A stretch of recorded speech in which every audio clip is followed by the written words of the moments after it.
Celtics going 2 for 1. Simons. Hauser. Is this the one? Oh, yeah! Let's go! That's a long one, 32 feet away. He just had to fire it from the suburbs. Sure did, and Sam Hauser hitting that 3 hit the Celtics century mark, and they just cruise all the way to the end. A 36-point win over the Memphis Grizzlies, 131-95, the final. Welcome everyone to Celtics Postgame Live. Kayla Burton, Chris Forsberg, Eddie House with you. Eddie, I was getting a little bored, but now that I think about it, it may feel good to be bored in this one because the Celtics, they dominated, and rightfully so. Well, I don't know if you're a Tony fan. It feels good. Yeah. Wait, did you only do 2 Tonys there? It feels good. Yeah, you know. There's 3 Tonys. You missed a Tony fan. They from Oakland, California, so, I got to give a shout-out to them, Raphael Sadiq, and God bless his brother that passed away. But anyway, it does feel good to get a win like this. I don't care who we playing, if we could get a W, it always feels good. But to get one like this where everybody contributed, everybody had a little piece of the pie, I should say, at the feast. They was feasting tonight, and everybody had a little piece of that pie. Thanksgiving's coming up. It does feel good. That was a deliciously boring pie but they needed a night like this, right? Like, we've been sweating out these games. We've been lamenting late game execution. But as Eddie said, you get a little something from Derrick White, who needed to see the ball go through the basket.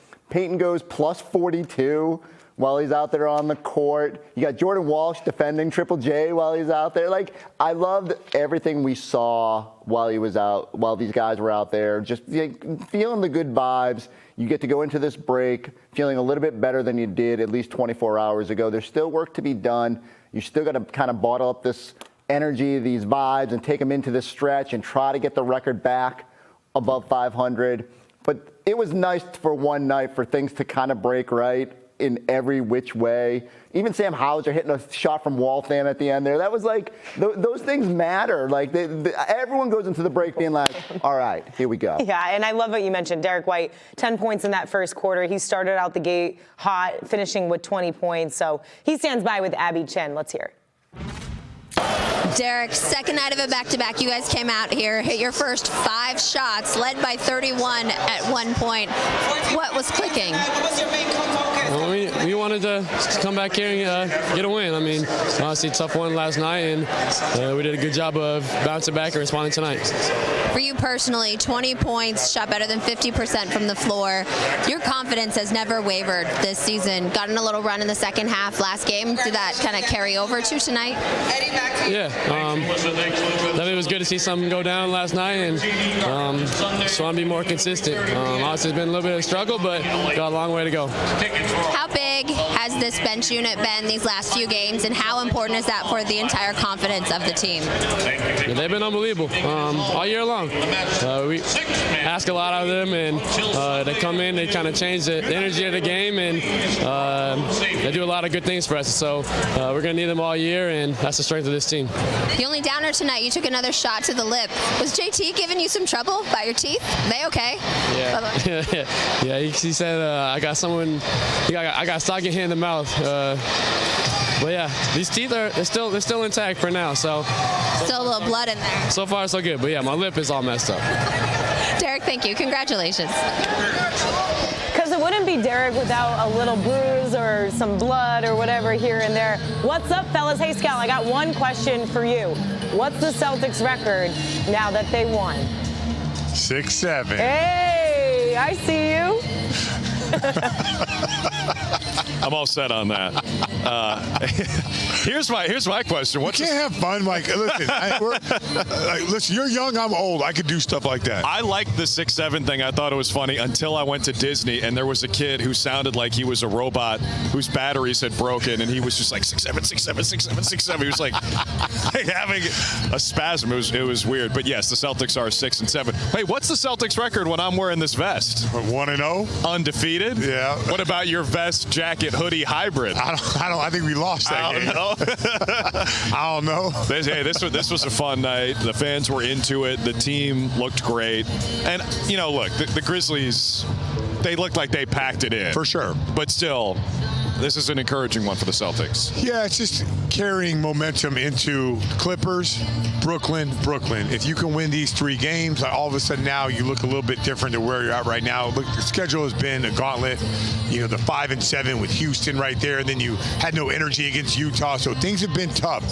But you got to go and you got to start stacking some wins and you got to play well. And I think everybody tonight played well. And I think it's important to note the front court especially, that was the biggest question mark coming into the season.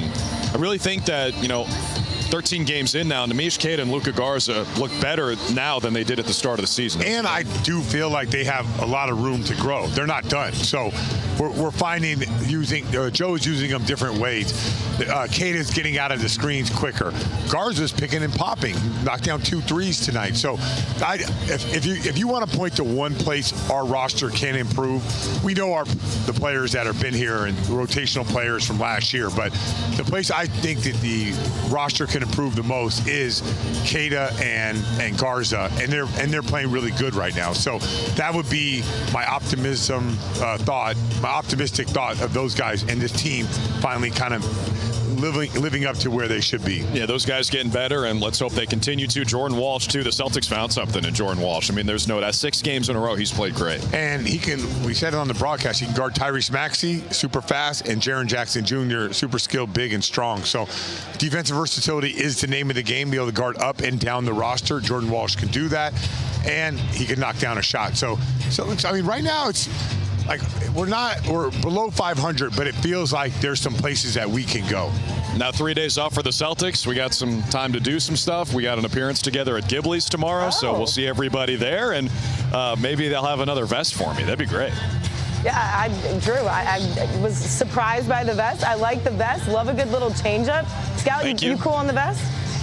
Yeah, I mean, the only thing I'm not cool about is he's murdering me for me wearing a vest, and then he shows up a week later with the vest. It's a double standard. I'm tired of this stuff. That wasn't a vest. That was a Frankenstein piece of apparel. That was a hoodie, vest, blazer, suit jacket, everything all rolled into one. You guys have a lot of events this week to argue it out and figure out which vest makes the most sense. All right, thank you, fellas.